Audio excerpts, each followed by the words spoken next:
就算是美国也还在摸索阶段，所以给你个建议，你先去对标美国，超过美国，再来对标中国吧。印度可以借鉴美国的研发路线，先从5代机的基础入手，逐步突破发动机、航电、材料等核心短板。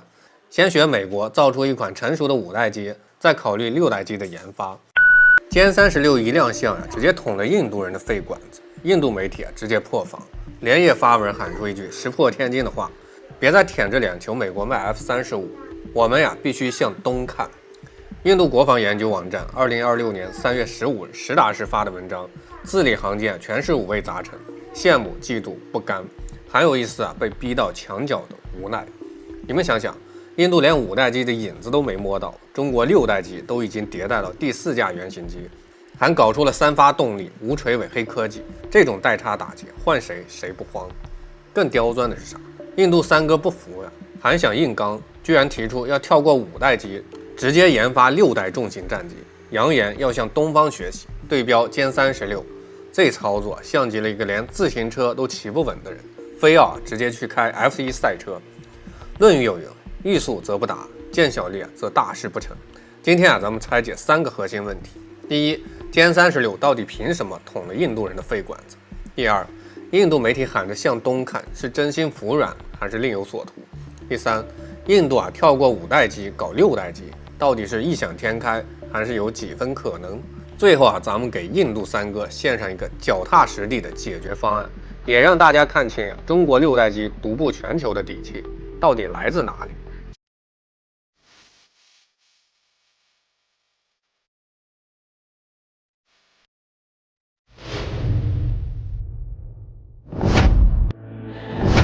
我是白放大人大张，欢迎来到老题。你们知道印度人看到歼36的4大黑科技时内心有多崩溃？咱们先简单回顾一下歼36的硬实力：取消空速管，气动定型迈入实战阶段，3发尾喷口优化，引伸与动力双升级，无垂尾飞翼，柔性开裂式方向舵，6代机核心黑科技独步全球，升级版 EODAS 全景天眼，雷达静默也能先敌发现，先敌开火。更关键的是，歼36是重型6代机，搭载霹雳17超远程空导弹，内置弹仓轻松容纳，还能作为空中指挥节点，控制无人机，整合空天信息。这配置直接拉满5代机与6代机的代差鸿沟。而印度呢，花了30年时间才勉强搞出一款 LCA， 也就是印度之光的光辉战机。它是一款轻型4代机，还问题百出，连印度空军自己都不愿意装备。所谓的国产5代机先进中型战斗机项目喊了10几年，甚至还停留在 PPT 图纸阶段，连原型机都没造出来。一边呢是连原型机都没造出来，一边是中国6代机横空出世，迭代提速，一边是自己的5代机难产，4代机拉胯。这种对比就像成年人暴打小学生，根本就不在一个量级。这就是今天的第一个核心痛点：印度的军事野心配不上自己的工业实力。而歼36的出现，刚好把这种心有余而力不足的尴尬赤裸裸地晒在了全世界的面前。这才是真正捅肺管子的地方，不是歼36有多针对印度，而是歼36的存在直接击碎了印度称霸南亚、追赶中美的幻想。咱们先聊聊歼36到底捅在了印度哪个肺管上。第一个命门，代差碾压，印度再无追赶的捷径。孙子兵法谋攻篇曰：知己知彼，百战不殆；不知彼而知己，一胜一负；不知彼不知己，每战必殆。印度最大的问题就是既不知己也不知彼。他以为自己能靠着买装备、超技术快速赶超中美，却没想到中国军工早已实现从跟跑到领跑的跨越，6代机领域直接独步全球，连美国都被甩在了身后，更别说连5代机都没搞明白的印度。咱们算一笔账，中国歼36 2024年年底首飞，2030年就能服役。印度的国产5代机最保守估计也得2045年才能服役。等它搞出5代机中国的7代机可能都已经亮相。这种2代的代差不是靠喊口号就能弥补，就像你拿着弓箭去跟人家 98K 对抗，根本就没有还手之力。更扎心的是歼36是重型6代机，而印度原本计划的5代机是中型机，6代机一开始也没想过搞重型，直到看到歼36的优势，印度媒体才恍然大悟。原来6代机根本没有中型的生存空间，必须搞重型才能有一战之力。这种被别人牵着鼻子走的感觉，对于一直想当南亚霸主的印度来说，简直就是奇耻大辱。第二个密码，美国靠不住 ，F-35就是个坑儿。印度一直把美国当成靠山，总想着花钱买美国的 F-35，以为靠一款先进5代机就能弥补与中国的差距。但歼36的出现让印度媒体彻底看清了现实 ，F-35根本就不够用，甚至连印度的需求都满足不了。大家可能不知道 ，F-35原本是轻型战斗机，后来越改越胖，被军迷戏称为“肥电”，最终被归类为中型战机。它的局限性非常明显，航程短，载弹量小，内部空间有限，无法搭载先进的航电系统跟远程导弹，更别说成为空中指挥节点，控制无人机。对于追求大国空军的印度来说 ，F-35这种中不溜秋的机型根本就满足不了它的野心。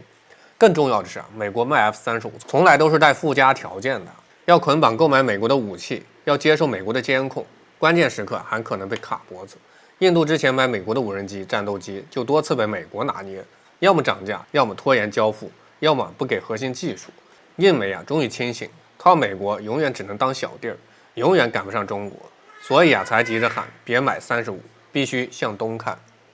第三个密门，自身工业基础薄弱，连抄作业都抄不明白。道德经有言：千里之行，始于足下。任何技术的发展都需要循序渐进，不可能一步登天。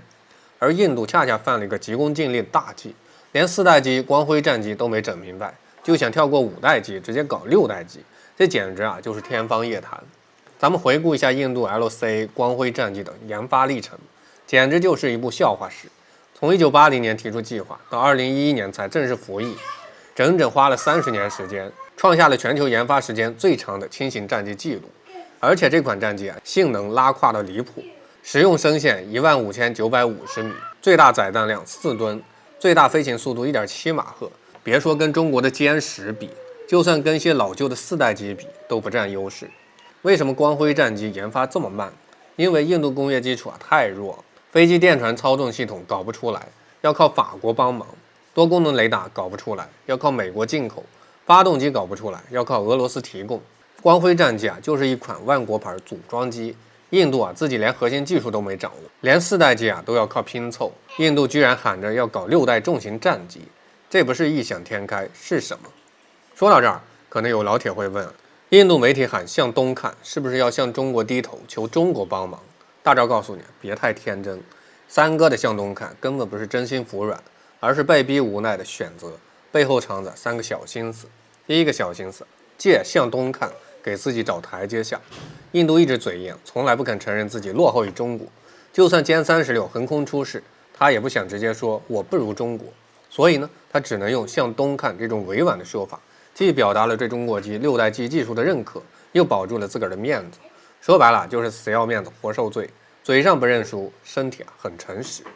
第二个小心思，想抄中国的作业，却不想付出努力。印度知道中国6代机的成功离不开几十年技术积累跟脚踏实地的研发，而他自己没有这个耐心，也没有这个实力，所以呢，想通过向东看，从中国获取一些技术灵感，甚至想走捷径，抄中国的研发路线。但他忘了，抄作业也要有基础，连加减乘除都不会，就算给你一张满分试卷，你也抄不明白。更搞笑的是，印度媒体居然提出了印度6代机要放弃中型，直接搞重型，还要对标歼36的3发布局、无垂尾设计。这就相当于一个连自行车都骑不稳的人，非要去开 F1 赛车，还扬言要超过赛车手，这简直就是滑天下之大稽。咱们再深入分析一下，印度到底能不能搞出6代重型战机？答案很明确，短期内不可能，长期来看希望渺茫。为什么这么说？咱们从3个层面拆解。第一个层面，技术断层无法跨越5代机门槛，现代战机的研发是一个循序渐进的过程，4代机是基础，5代机是关键，6代机是升级。没有5代机的技术积累，想直接搞6代机，就像没有地基想盖摩天大楼，迟早会塌。中国搞6代机是在歼20、5代机完全成熟、技术完全突破的基础上，一步步推进。风洞技术、流体力学、航空材料、发动机技术、航电系统，每一项都经过了长期的积累跟验证，才有了歼36的惊艳亮相。而印度连5代机的核心技术都没明白，甚至连一款成熟的5代机原型机都没搞出来，就想直接跳过5代机搞6代机，这根本就不符合技术发展的规律。韩非子云：是易则适易，适易则备变。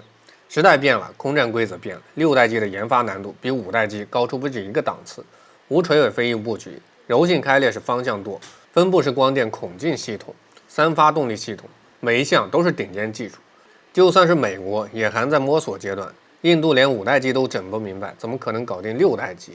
所以给你个建议，你先去对标美国，超过美国，再来对标中国。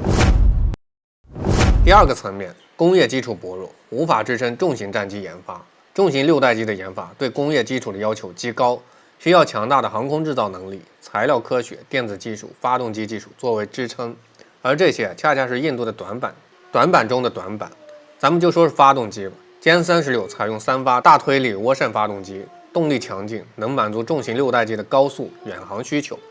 而印度呢，连一款成熟的国产小推力发动机都造不出来，如今还依赖俄罗斯进口，没有先进的发动机，就算印度能画出6代机的图纸，它也造不出来。就算造出来，也飞不起来，只能当摆设。再说说航电系统，歼36升级版 EODAS 能实现360度无死角视野，雷达静默状态下也能先敌发现、先敌攻击。这种顶尖的航电技术需要强大的电子工业作为支撑。而印度的电子工业连一款成熟的国产雷达都整不明白，更别说分布式光电孔径系统。还有材料科学，重型6代机需要高强度、高耐温的复合材料，才能减轻机身重量，提升隐身性能跟机动性。而印度的复合材料技术还停留在初级阶段，根本无法满足6代机的需求。可以说，印度的工业基础连研发5代机都不够格，更别说6代机重型战机。第三个层面，成本高昂，印度根本就负担不起。重型战机的研发跟制造成本极高，比轻型战机贵好几倍。咱们以中国歼20为例，研发成本高达数百亿元，单机造价也在亿元级别。而印度的军费虽然逐年增加，但是大部分都用来买外国的装备，真正投入到自主研发的资金少得可怜。印度媒体自己也承认，重型机的成本过高，全球大多数国家都装备不起，能研发重型战机的国家更是寥寥无几。印度目前的经济实力，连维持现有军队的装备都有些吃力，更别说投入巨额资金去研发一款连影子都没摸到的6代重型战机。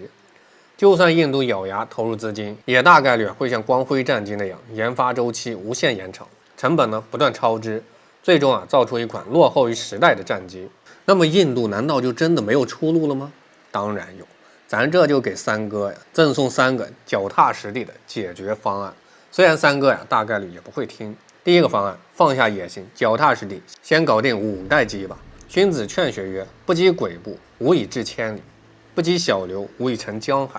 印度目前最尴尬的不是急着搞6代机，而是放下一口吃成胖子的野心，集中精力研发5代机，先掌握5代机的核心技术，积累研发经验，一步步提升自己工业基础。印度可以借鉴美国的研发路线，先从5代机的基础入手，逐步突破发动机、航电、材料等核心短板。先学美国造出一款成熟的5代机，再考虑6代机的研发。如果你连5代机都搞不定，还学着美国搞6代机，最终只会像拔苗助长一样，竹篮打水一场空。不仅浪费大量资金跟时间，还会进一步拉大与中国的差距，不对，美国的差距。第二个解决方案，摒弃万国牌思维，打造自主工业体系。印度军工最大的问题就是过度依赖进口，缺乏自主研发能力，不管是战机、坦克还是导弹、雷达，都要靠进口国外装备，自己连核心的技术都没掌握。这种万国牌思维看似快速提升军事实力，实则是饮鸩止渴，关键时刻只会被别人卡脖子。第三个解决方案，真正向东看，学习中国研发精神，而非单纯的抄作业。印度媒体喊向东看，不应该嘴上说说，更应该真正的学习中国，脚踏实地，精益求精，长期投入，集中力量办大事。中国搞歼20、歼36不是靠抄作业，而是靠几十年技术积累，靠无数研发人员的默默付出，靠国家的战略支持，才有了今天的成就。百年风云如过隙，谁主沉浮未可知。忽有惊雷穿旧梦，原来时代早更迭。兄弟们，看到这儿，你可能已经明白一件事儿：这场6代机风暴，表面上是印度在焦虑，本质上是整个世界在重新认识一个现实。天空的规则正在被改写，当年仰望别人，到今天让别人仰望；从追赶者的气喘吁吁，到领跑者的从容不迫。这不是一架飞机的故事而是一整个时代的转身。我是不爱放大招，下期再见。